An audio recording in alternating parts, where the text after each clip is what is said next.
P for polity,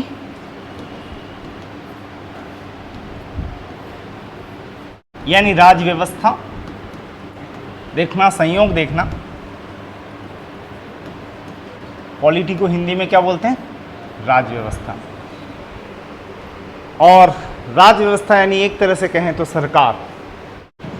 इस polity यानी राज व्यवस्था का जो मुखिया है, यानी सरकार का जो हेड है, सरकार का मुखिया तो नहीं कह सकते, लेकिन हाँ सब कुछ कह सकते हैं इसको। कौन?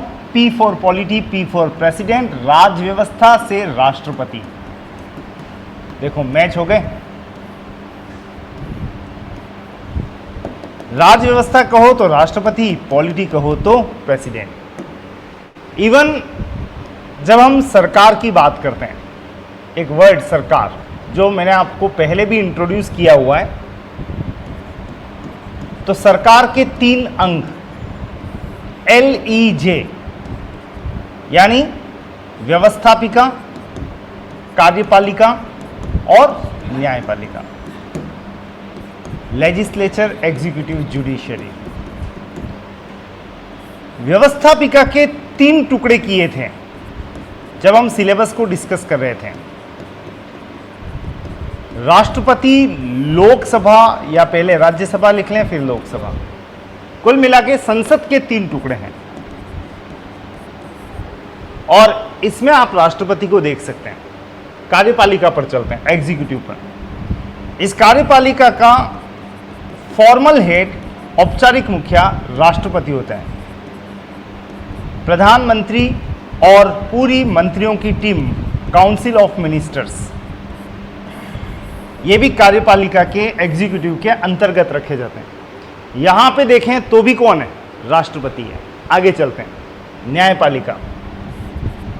यहां पे सुप्रीम कोर्ट, उसके नीचे काम करने वाली हाई कोर्ट। लेकिन आपने यदा कदा सुना होगा कि जब कभी भी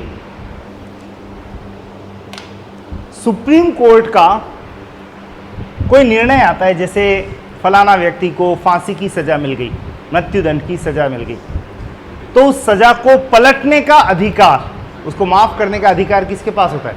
राष्ट्रपति के पास। तो क्या राष्ट्रपति सुप्रीम कोर्ट से भी ऊपर है? आप ऊपर नीचे की बात करो ना करो, लेकिन यह बात जरूर है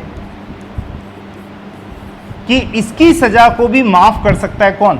राष्ट्रपति। एक तरह से कहें तो आप थोड़ा सा सल्तनत युग में चलें तो वहां पे एक सुल्तान हुआ करता था, और न्यायिक व्यवस्था के लिए काजी हुआ करता था। काजी नाम सुना आपने? काजी। फैसला यही सुनाता था, पर काजी के फैसले को भी उलटने का अधिकार उल्टा लिख दिया। माफी चाहूंगा, राष्ट्रपति की जगह सुल्तान और सुप्रीम कोर्ट की जगह लिख लें काजी। काजी के फैसले को भी उलटने का अधिकार किसको था? सुल्तान को। मतलब वो कह दे रहम तो रहम, जाओ, फ्री, आजाद। तो इसका मतलब ये ठीक वैसे ही है जैसे कि हमारा एक राजा है, वो सुप्रीम कोर्ट द्वारा दिए गए निर्णय को पलट सकता है। यहां राष्ट्रपति, यहां राष्ट्रपति, यहां भी प्रत्यक्ष या अप्रत्यक्ष कौन दिख रहा है? राष्ट्रपति।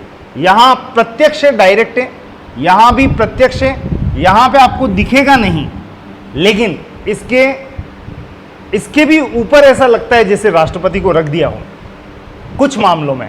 तो तीनों जगह, और ये 3 जगह किसने बनाई है? सरकार। सरकार के 3 अंगों को प्रभावित करने वाला एक ही व्यक्ति, वो कौन है? राष्ट्रपति।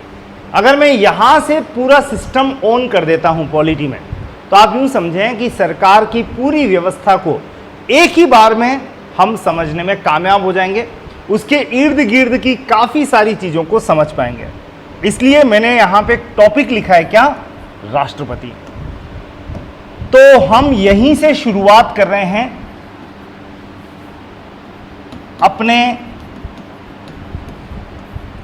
अपनी इस पॉलिटी की। प्रेसिडेंट शब्द, राष्ट्रपति शब्द। पहले तो बताओ ये पद आया कहां से? मतलब हमने अपने संविधान में इस पद को डाला तो किस देश की देन हो सकती है? राष्ट्रपति पद किस देश से लिया गया है, किस देश से अभिप्रेरित है? कुछ आवाजें आ रही है। अभिप्रेरित, induced by which country? Option दे देता हूं मैं आपको।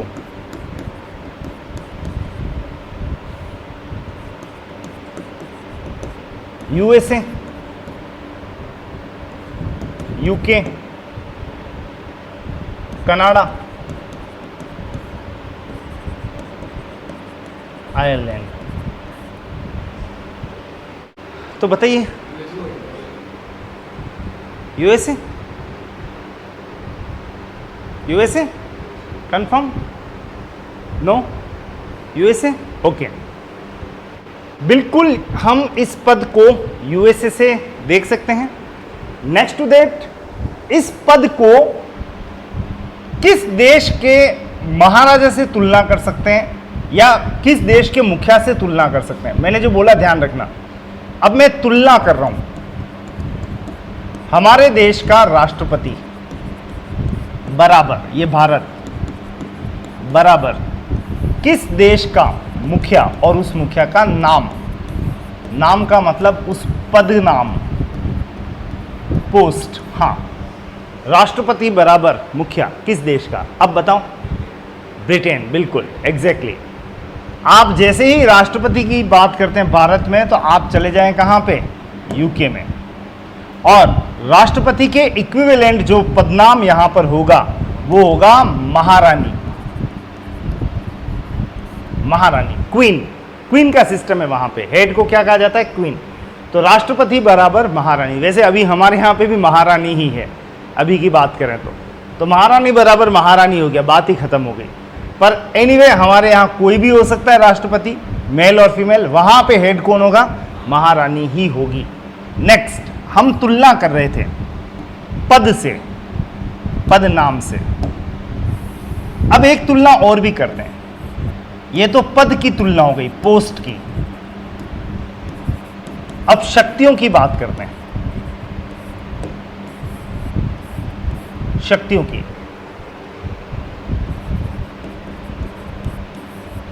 तो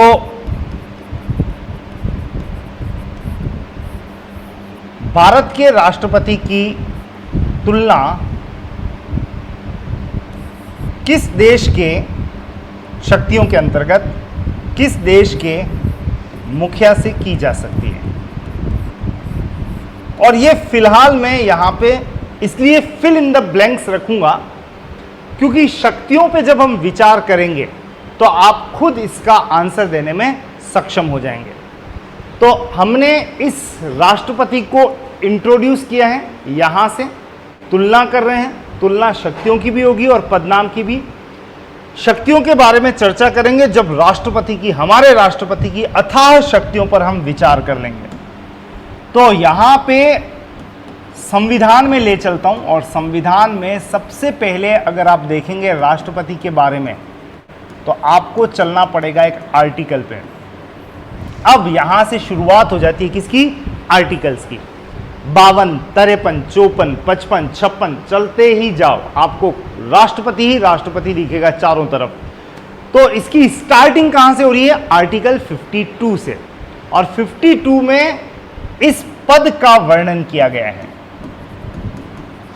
पद का वर्णन, पोस्ट बता रखी है, post of Indian president. There will be a post of Indian president in article 52, अनुच्छेद 52 के अंतर्गत। तो यह आर्टिकल हमारे लिए काफी अहम हो जाता है। अब आर्टिकल पर आते ही इस आर्टिकल को आगे बढ़ा दिया जाए। आर्टिकल 53, ये काफी महत्वपूर्ण आर्टिकल है और ये बताता है राष्ट्रपति कार्यपालिका का औपचारिक अध्यक्ष होगा। President will be formal head, formal head of executive. Executive. अब राष्ट्रपति कार्यपालिका का औपचारिक प्रमुख होगा, इस पर विचार करने के लिए एक बार आपको यहां ले चलूंगा मैं। सरकार की 3 शाखाएं, मैंने केवल और केवल अभी कहां पे फोकस किया है? कार्यपालिका पर। तो व्यवस्थापिका छोड़ दें, इधर छोड़ दें, कार्यपालिका का हेड अगर आप देखो तो यहां पे मैंने किसको बनाए रखा है? राष्ट्रपति को। तो आपको बिल्कुल इस कार्यपालिका के अंतर्गत पहले देख लो कि राष्ट्रपति है, प्रधानमंत्री है, उसकी पूरी मंत्रियों की टीम है और उसके बाद में पूरी प्रशासनिक कार्यपालिका भी है, लेकिन इन सब का हेड कौन है? राष्ट्रपति है। यहां पे एक वर्ड भी लिखा गया है, कौन सा हेड? औपचारिक। औपचारिक, ये शब्द इतना इंपॉर्टेंट है कि इस शब्द पे अगर डिबेट नहीं करेंगे तो सब कुछ अधूरा रह जाएगा। तो राष्ट्रपति कार्यपालिका का औपचारिक अध्यक्ष होगा का मतलब क्या हमारे यहां पे और भी किसी तरह का अध्यक्ष होता है क्या? तो आप तो इंडिया में रहते हैं, कोई बाहर का व्यक्ति अगर संविधान पढ़ रहा है और उसे दिखाई देगा कि राष्ट्रपति अध्यक्ष है तो वो मान लेगा कि राष्ट्रपति अध्यक्ष यहां का राजा है। लेकिन आप जब यहां पे रह रहे हैं तो आप ये बताएं कि आपको राजा प्रधानमंत्री लगता है या राष्ट्रपति? मतलब काम करता हुआ आपको कौन दिखता है? प्रधानमंत्री। जहां देखो पावर्स भी उसी के पास है, वही पावर्स एग्जीक्यूट करते हुए दिखता है। एक ऑर्डर दिया, सब इधर उधर। एक ऑर्डर दिया था सीधा डिमोनेटाइजेशन का, तो क्या हो गया? नोटबंदी हो गई। तो इसका मतलब सर्वे सर्वा काम करता हुआ हमें कौन दिखाई देता है? प्रधानमंत्री। दिखता तो ये है लेकिन है ये है, तो इसका मतलब ये हुआ राष्ट्रपति तो होगा औपचारिक अध्यक्ष और प्रधानमंत्री होगा नहीं, दिखाई देता है वास्तविक। वास्तविक अध्यक्ष, रियल हेड। रियल हेड, यह है फॉर्मल हेड। अब क्या फॉर्मल क्या रियल समझ ही नहीं आता है कि ये कहना क्या चाह रहा है। पहली बात तो ये कि संविधान में आप इसको लिखा हुआ पाएंगे, ये कहीं नहीं मिलेगा रियल वास्तविक अध्यक्ष। ये तो हम कह रहे हैं कि वास्तव में काम करता हुआ कौन दिखेगा। इसको एक्सप्लेन करने के लिए सीधे आपको आपके ही नाम पे ले चलता हूं।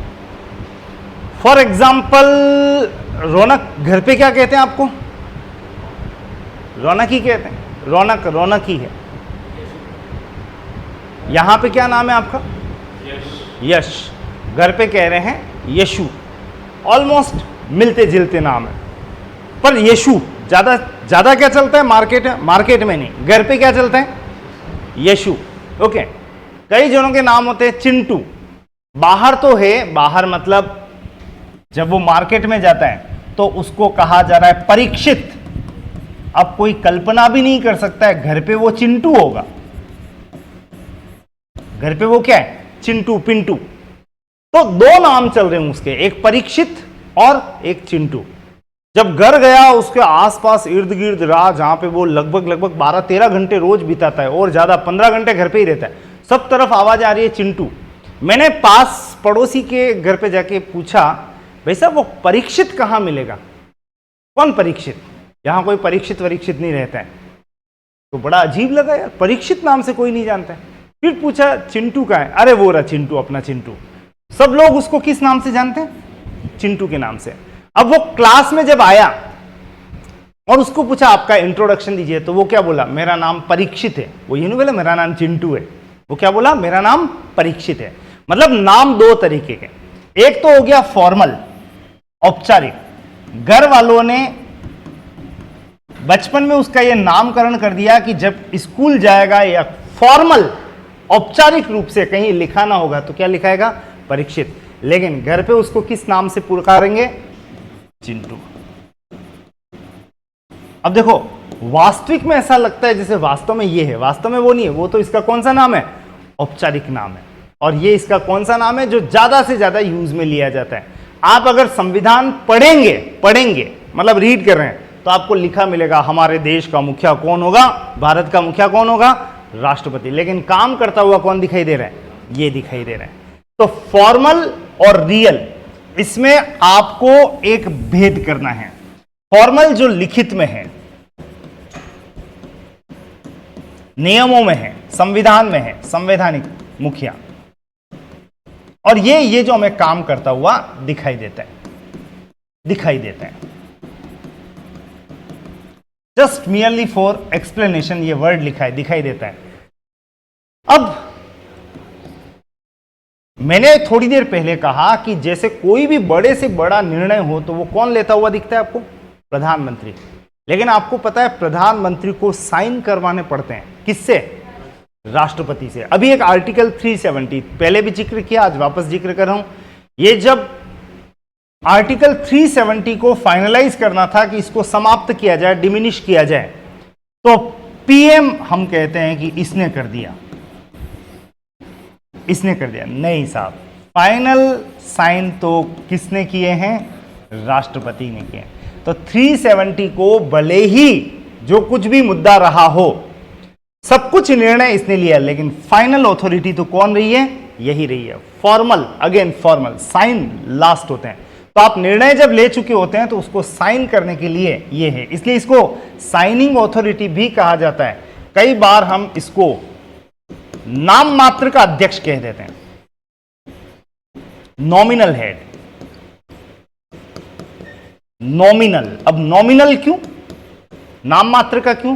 काम सब इसने कर लिया, लास्ट में केवल क्या कर रहे हैं? साइन और ओके। तो नाम मात्र का अध्यक्ष बस दिखावे का है कि साहब हमारे यहां पे ये है। आपने कहावत सुनी होगी, हाथी के दांत खाने की ओर, दिखाने की ओर। तो खाने वाले ये, दिखाने वाले ये। तो हमारे यहां दिखाई ये दे रहा है और खा ये रहा है। फाइनली आप इसको कह सकते हैं औपचारिक अध्यक्ष, नाम मात्र का अध्यक्ष, और इसको क्या कह सकते हैं? वास्तविक अध्यक्ष। अब आपसे एक प्रश्न किया जाता है, इतना सब कुछ सुन लिया तो आपसे एक प्रश्न यह आ रहा है कि हमारे देश में कार्यपालिका का अध्यक्ष, हेड कौन है? ये लीजिए, ऑप्शंस चाहिए, बिल्कुल दे रहा हूं मैं आपको। राष्ट्रपति, प्रधानमंत्री, राष्ट्रपति व प्रधानमंत्री,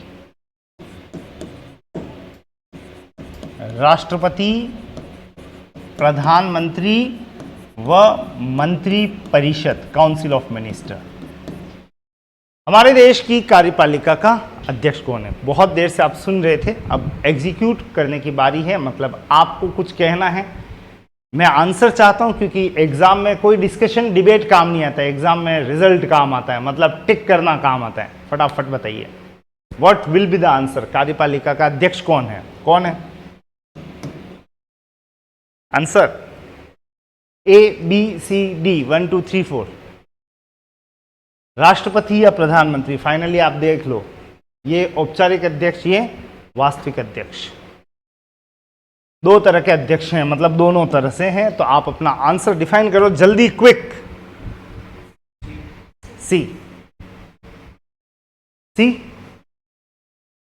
राष्ट्रपति, ए, फिर आया बी।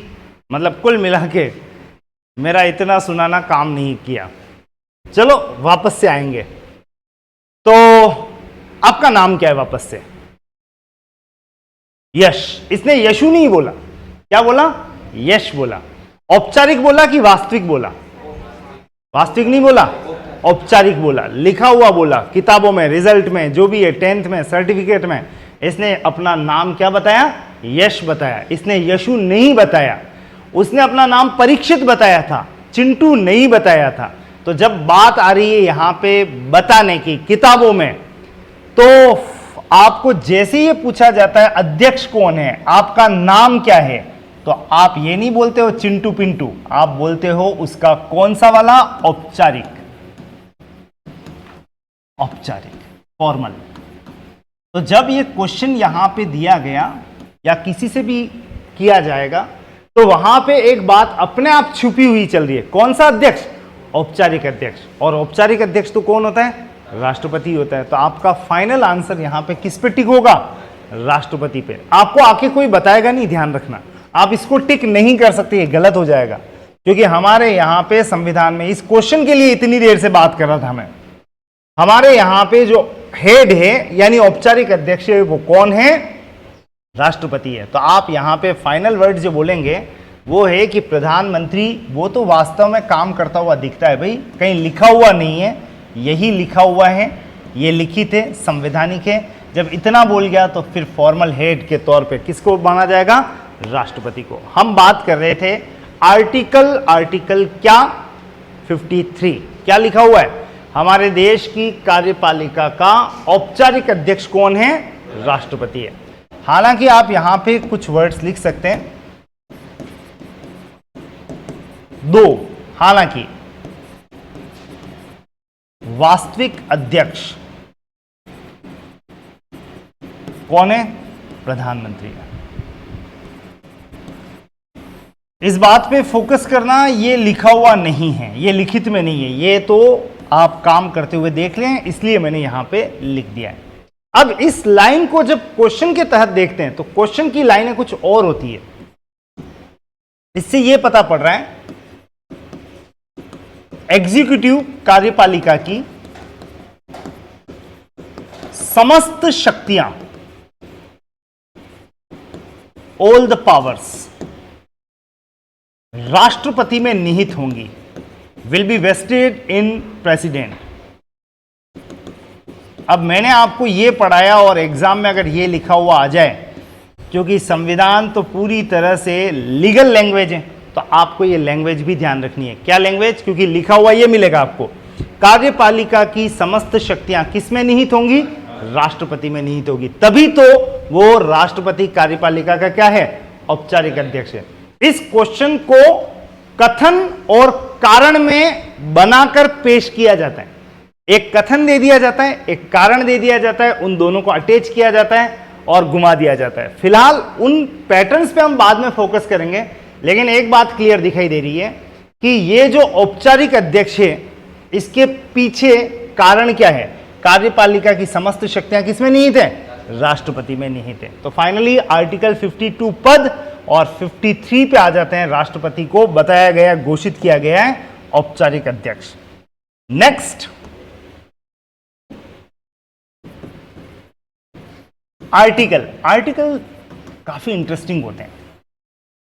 फिलहाल तो पद आया, पद आते ही उसकी शक्तियां बता दी, और शक्तियां आती ही अब उसको ले चलते हैं कि भाई आप पहले शक्तियां वक्तियां सब बाद में यूज करना, आ जाओ थोड़ा निर्वाचन की बातें कर ले। निर्वाचन का मतलब समझते हो क्या होता है? इलेक्शन। तो आर्टिकल 53 कह रहा है राष्ट्रपति के निर्वाचन के बारे में। आर्टिकल 55 भी निर्वाचन से ही जुड़ा हुआ है। यहां पे भी निर्वाचन है, लेकिन निर्वाचन की पद्धति बताता है, manner of election. Manner of election,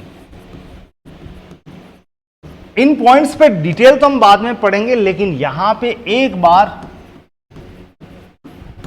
निर्वाचन इलेक्शन को डिफाइन करते हैं, फिर 54-55 में जोड़ देंगे इसको। तो पहली बात तो ये बताओ कि राजा है या महारानी है, तो राजा शब्द कहते ही आपको क्या लगता है? फलाना का बेटा फलाना, फलाना का फलाना, आगे से आगे बढ़ता है। तो ये व्यवस्था जो होती है ये तो वंशानुगत होती है, राइट? वंशानुगत। राजा वाला सिस्टम सुनते ही वंशानुगत वाली बात अच्छी लगती है, या राजा की बात सुनते ही आपको रिपब्लिक बाद में लिखेंगे इसको, चुनाव पद्धति वाली बात याद आती है कि चुनाव हुए और राजा चुन लिया गया। आपको राजा शब्द कहते ही क्या याद आता है? वंशानुगत। इसका बेटा ये राजकुमार, राजकुमार राजा बना, उसका बेटा राजकुमार बना, ये सिस्टम। तो अगर आप ब्रिटेन में चलेंगे, ब्रिटेन में, तो आपको यही चीज देखने को मिलेगी। इसलिए इस व्यवस्था को कहा जाता है वंशानुगत के तौर पे। अगर राजा बनते चले जा रहे हैं तो इस सिस्टम को कहते हैं राजतंत्र। क्या कहते हैं? राजतंत्र। और अगर राजा, ये हमारा राजा निर्वाचन से, चुनाव से जीतकर आता है, तो इस पद्धति को कहा जाता है गणतंत्र। मैं शब्द बोल रहा था लेकिन रोक दिया था, बाद में ये शब्द समझा के फिर लिखेंगे। गणतंत्र। तो तंत्र कितने तरह के हैं? दो, दोनों में राजा है, वहां भी राजा है, यहां भी राजा। कंपेयर भी कर रखा है। वहां के राजा वंशानुगत होते हैं, इसलिए वहां का सिस्टम क्या है? राजतंत्र है। और हमारे यहां का जो सिस्टम है वो क्या कहला रहा है? गणतंत्र। आप रिपब्लिक डे मनाते हैं 26 जनवरी को, पर आप अगर कभी भी पूछेंगे भाई साहब आज क्या, आज छुट्टी है, पहली बात तो ये बोलेंगे। मतलब क्या छुट्टी? क्या राष्ट्रीय अवकाश है साहब। तो फिर नेक्स्ट पूछते हैं क्या है, क्या है? ज्यादा से ज्यादा बता देंगे आज क्या है, आज स्वतंत्रता दिवस है। कई जनों को यह पता नहीं होता है कि 26 जनवरी को स्वतंत्रता दिवस नहीं है, क्या है? गणतंत्र दिवस। अब नेक्स्ट क्वेश्चन, बारीकी वाला, टेक्निकल। ये गणतंत्र दिवस क्या? ये हमारे देश के क्या है कि संविधान लागू हुआ इसलिए हम गणतंत्र दिवस मनाते हैं। अब संविधान लागू होना और गणतंत्र का क्या कनेक्शन है? तो गणतंत्र तो एक सिस्टम है जहां पे हमारा राजा चुनाव पद्धति से आता है, यानी लोग इसको, आम जनता चुनती है और वो राजा घोषित हो जाता है, इसलिए इसको क्या कहा जाता है? गणतंत्र। नो डाउट गणतंत्र दिवस तो मनाएंगे कब? 26 जनवरी को, जिस दिन संविधान लागू हुआ। अब जैसे ये बात पता चली तो मैं अपने भारत में भी आपको ले जाऊं। अब भारत में राजा, पुराने जमाने की बात कर रहा हूं, प्राचीन भारत में अधिकतर राजा राजतंत्र के अंतर्गत ही आते थे। लेकिन आपको ढूंढ कर लेके आना है, क्या हमारे यहां पे गणतांत्रिक व्यवस्था थी क्या? गणतांत्रिक व्यवस्था किसी भी समय, एनी टाइम इन इंडिया विद्यमान थी क्या? मेरे कहने का मतलब, क्या कोई राजा ऐसे हुए हैं जिनको वंशानुगत नहीं, लोग चुनते थे, लोगों द्वारा निर्वाचित होकर आता था? क्या भारत में हमेशा राजतंत्र ही चला या कुछ गणतंत्र के एग्जाम्पल भी मिलते हैं? मैं एंशिएंट इंडिया, प्राचीन भारत की बात कर रहा हूं। और कसम है जो आपने सर से पूछा, मतलब यूं नहीं कि सर से पूछा, आप सर्च करना अपने गूगल वाले सर से, पता करना गणतांत्रिक व्यवस्था के बीज आपको कहां दिखाई देते हैं। फिलहाल तो हमारे यहां का राजा चुनाव से आता है, चुनाव पद्धति से, और इसके जब चुनाव होते हैं तो इसके चुनाव में आम जनता का क्या रोल है? पीपल, बताइए लोगों का क्या रोल है? लोग चुनते हैं इसको। तो मैं आपसे पूछ लेता हूं, अभी लास्ट टाइम चुनाव हुए, 18 साल के ऊपर कोई न कोई रहे होंगे, आपने किस के लिए वोट किया था? आपने राष्ट्रपति के किस उम्मीदवार के लिए वोट किया था? कौन है वैसे राष्ट्रपति अभी? द्रौपदी मुर्मू। तो क्या आपने द्रौपदी मुर्मू के लिए वोट डाला था? तो और किसी के लिए डाला? किसके लिए डाला? प्रधानमंत्री के लिए डाला। पहली बात तो प्रधानमंत्री के लिए भी वोट नहीं डालते हैं, ये बात तो और गलत होगी। पर आपने न तो राष्ट्रपति के लिए वोट, किसी भी उम्मीदवार के लिए वोट डाला, प्रधानमंत्री तो दूर की बात है। एक्चुअली आम जनता डायरेक्ट पार्टिसिपेट करती ही नहीं है, no direct participation, no direct involvement. पर राष्ट्रपति का चुनाव तो होता है, जनता ही चुनती है। जब चुनने की बात आएगी तो जनता ही चुनती है, लेकिन आम जनता पहले चुनती है लोकसभा को, किसी तरह से इनडायरेक्टली राज्यसभा को, राज्यों की विधानसभाओं को। यह डायरेक्ट इन्वॉल्वमेंट है यहां पे और यहां पे। अप्रत्यक्ष तौर पे आम जनता ही राज्यसभा को भी चुनती है, और ये लोग मिलकर आगे चुनते हैं किसको? राष्ट्रपति को। तो याद रखना, राष्ट्रपति के चुनाव में कौन कौन पार्टिसिपेट करता है? लोकसभा, राज्यसभा और जितने भी राज्य हैं उन सबकी विधानसभा, और केंद्र शासित प्रदेश में भी अगर विधानसभा विद्यमान है तो वहां की विधानसभा। ध्यान रखना, मैंने यहां पे विधान परिषद नहीं लिखा है। तो अगेन रिपीट, लोकसभा, राज्यसभा और सभी राज्यों की विधानसभाओं के निर्वाचित सदस्यों द्वारा, इलेक्टेड मेंबर्स के द्वारा राष्ट्रपति का चुनाव होता है। तो फिलहाल आपने ये देखा है कि राष्ट्रपति के चुनाव में कौन कौन भाग लेते हैं, कौन कौन भाग लेते हैं। तो हमारा जवाब तैयार है, राष्ट्रपति के चुनाव में ये सब भाग लेते हैं। और इनको चुना किसने? आम जनता ने। जो मैंने यहां पे डबल टिक कर रखा है उनको चुनती है आम जनता, और राज्यसभा भी इंक्लूड कर रहा हूं। तो इन सबको मिला दो, ये सब आगे चुनेंगे किसको? राष्ट्रपति को। ये जो बात कह रहा हूं ये आएगी किसके अंतर्गत? आर्टिकल 54 के अंतर्गत। मैं इसको व्यवस्थित तौर पे लिखवाऊंगा भी सही, लेकिन आज की क्लास का ब्रेक आपको मैं यहीं पे दूंगा। थोड़ा बहुत आपको जो भी नोट डाउन करना है वो आप जरूर से कर लीजिएगा। Thank you.